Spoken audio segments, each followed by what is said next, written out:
So once it's done sanding, what I'm gonna do now is use compound. You can either use it by hand or use a rotary buffer, orbital buffer. And we're just gonna buff out these light scratches. It's 2000 grit light scratches.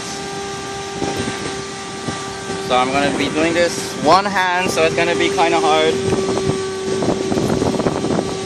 I got my buffer here.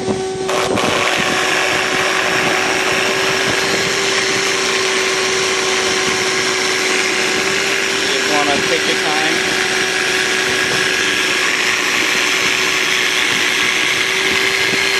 The lens coming clear.